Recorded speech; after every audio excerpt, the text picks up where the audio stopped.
anak-anak kami sekalian, kelas 11. Kali ini kita ketemu lagi di sejarah peminatan. Adapun materi kita di bab 3 ini yaitu pemikiran dan peristiwa penting di Eropa. Nah, perlu saya sampaikan dulu seperti apa konsep materi kita di bab ini ya. Nah, jadi nanti di bab ini akan membahas yang namanya mengenai Renaissance, Aufklärung, reformasi gereja, merkantilisme, dan revolusi industri. Nah, untuk video kali ini kita fokus dulu membahas yang namanya Renaissance dan Aufklärung. Nah, yang lainnya nanti kita akan bahas di video saya berikutnya. Jadi kita fokus di sini ya. Nah, mari kita ikuti satu persatu. Kita lihat dulu apa sih pengertian daripada Renaissance itu ya. Nah, jadi Renaissance ini nanti itu berkembang di Eropa pada abad ke-14 sampai dengan ke-17. Nah, yang merupakan atau juga sering disebut dengan peralihan dari abad pertengahan ke zaman modern begitu ya. Nah, jadi secara harfiah nanti Renaissance ini artinya adalah terlahir kembali. Nah, maksudnya begini adik-adik sekalian. Sebelum Renaissance ini kan Eropa itu disebut dengan istilah masa pertengahan, abad pertengahan ya, atau juga sering disebut dengan masa kegelapan, the dark age ya. Nah, artinya bahwa pada masa pertengahan, abad pertengahan atau masa kegelapan itu masyarakat Eropa tidak diberikan kebebasan berpikir oleh pihak gereja ya. Nah, karena di sana nanti bersifat surgawi gitu ya. Nah, jadi artinya kebebasan berpikir manusia pada zaman itu sangat dikekang. Nah, oleh sebab itu nanti sebenarnya kan Romawi dan Yunani atau Eropa itu kan sudah maju pada masa Romawi dan Yunani kuno. Jadi selama abad pertengahan nanti mereka itu berpikir terlalu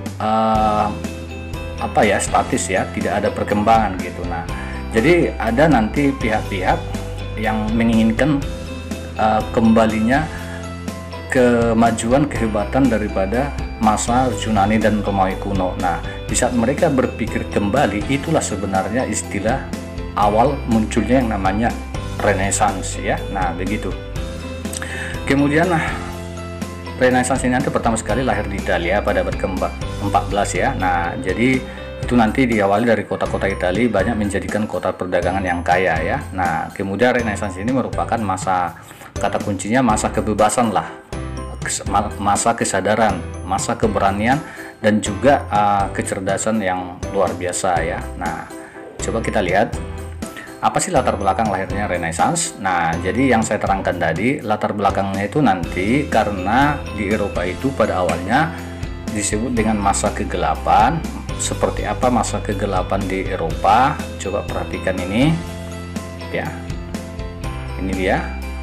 Nah, yang mana semua aktivitas masyarakat di Eropa itu diatur oleh pihak gereja ya. Nah, artinya seorang raja pun nanti itu harus persetujuan daripada penguasa raja Katolik yaitu Paus ya.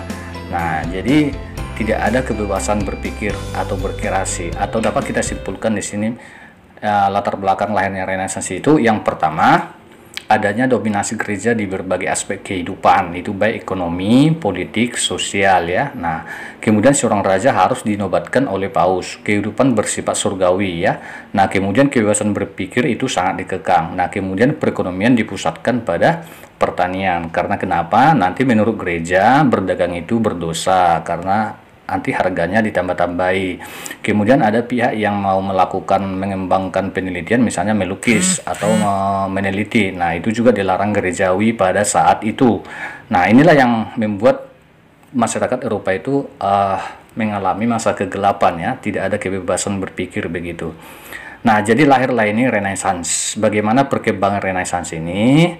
Nah, itu pada awalnya berkembang penemuan baru bidang seni, sastra, dan juga ilmu pengetahuan. Kemudian lahirlah kota-kota pelopor Renaissance seperti Florence, Venesia, Roma, Milan, Urbino, dan Ferrara. Kemudian Florence ini menjadi kota yang makmur setelah nanti Renaissance dan sangat indah, dan inilah yang menjadi pusat Renaissance nanti di Eropa. Nah, kemudian Renaissance ini setelah nanti berkembang di Italia menyebarlah ini ke berbagai negara yang ada di Eropa seperti Jerman, Belanda, Inggris, Spanyol, dan Portugis. Nah, kemudian anak-anakku sekalian, Renaissance inilah nantinya yang mendorong negara-negara Eropa itu mulai melakukan penjelajahan samudra ya. Nah, kenapa? Karena tadi kan sudah ada kebebasan berpikir, mulai menciptakan kompas begitu ya, mulai menciptakan perahu-perahu layar yang sangat canggih ya. Nah, jadi ini semua penyebabnya. Kemudian pengaruh daripada Renaissance itu sendiri, ini dia kesimpulannya, muncullah kebebasan berpikir di Eropa ya. Nah, ada yang mau jadi pelukis, ada yang mau jadi sastrawan, ada yang mau menjadi penemu ya. Nah, kemudian runtuhnya dominasi gereja atau kehidupan skolastik ya, surgawi. Kemudian perubahan di bidang sumber daya manusia, yaitu perubahan pola pikir. Artinya di sini masyarakat Eropa itu sudah mulai memakai rasio atau akal ya, secara rasional begitu ya. Nah, kemudian yang keempat, mendorong pencarian daerah baru, itulah yang disebut dengan penjelajahan samudra. Kemudian pengaruh yang kelima, perubahan kebudayaan dalam teks itu ditekankan pada pembentukan manusia yang humanis ya, nah manusiawi gitu. Yang keenam, berkembangnya kesenian terutama seni sastra. 7, munculnya masyarakat kota yang didominasi oleh kaum borjuis ya. Nah, kemudian nanti kaum borjuis ini itu juga terjadi kesenjangan nanti, maka muncullah nanti kaum-kaum liberal lagi gitu ya. Nah, itu semua dampaknya. Kemudian munculnya raja-raja yang menginginkan kebebasan kekuasaannya dari pihak gereja, misalnya Raja Philip IV Prancis, Raja Henry VIII dari Inggris begitu. Itu pengaruhnya Renaissance ya. Nah, kemudian pengaruh yang lain coba kita perhatikan setelah nanti Renaissance ini, artinya setelah terjadinya kebebasan berpikir di Eropa, maka mulailah muncul yang pertama sekali nanti pelukis-pelukis terkenal, misalnya Leonardo da Vinci ya, dengan lukisan yang sangat terkenal sekali yaitu Mona Lisa-nya ya. Nah, kemudian ada juga nanti Raphael membuat ilustrasi para pemikir Yunani, School of Athens ya. Nah, kemudian ada juga nanti ini dia, silakan diperhatikan.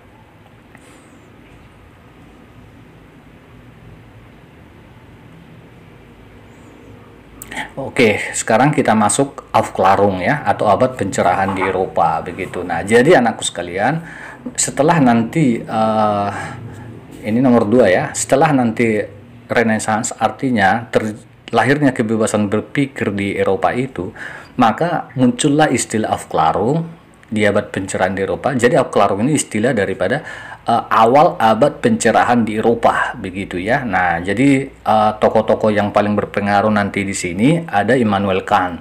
Nah, Immanuel Kant ini seorang tokoh filsuf Jerman yang melahirkan istilah kritisme dan kantianisme, yaitu mengembangkan rasionalisme atau pengenalan ditambah empirisme atau pengalaman. Artinya sebuah peristiwa itu nanti itu harus dipikirkan secara rasional, akal begitu ya. Nah, kemudian empirisme itu pengalaman ya, harus ada bukti begitu.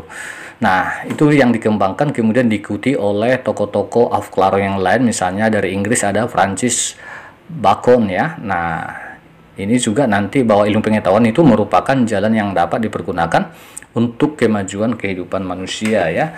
Nah, ini dia. Kemudian ada John Locke ya. Kita tahu bahwa John Locke ini sering disebut dengan bapak liberalisme ya, yang menginginkan sebuah kebebasan ya, John Locke ya. Pemikirannya itu juga yang sangat terkenal tentang HAM ya, hak asasi manusia. Nah, kemudian Isaac Newton ya. Nah, ilmuwan fisika juga ya. Nah, ilmuwan fisika. Nah, ini ilustrasinya ya. Oke. Nah, disinilah munculnya. Jadi semua ini muncul nanti ilmu-ilmu baru ini dengan adanya Renaissance ya dan Aufklärung.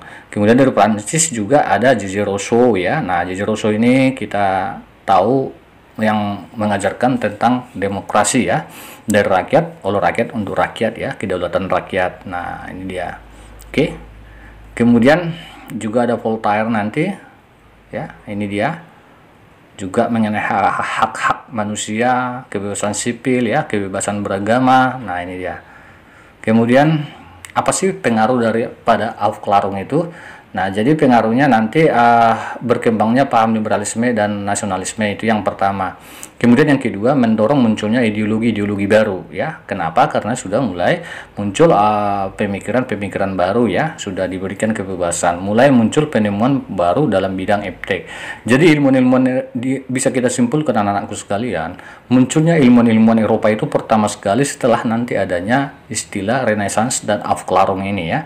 Jadi terutama di Aufklärung ini nanti ilmu pengetahuan dan penemu-penemu baru itu lahir, dan itu sangat berpengaruh terhadap dunia ini ya. Nah, begitu adik-adik sekalian. Oke, saya rasa itu materi kita kali ini.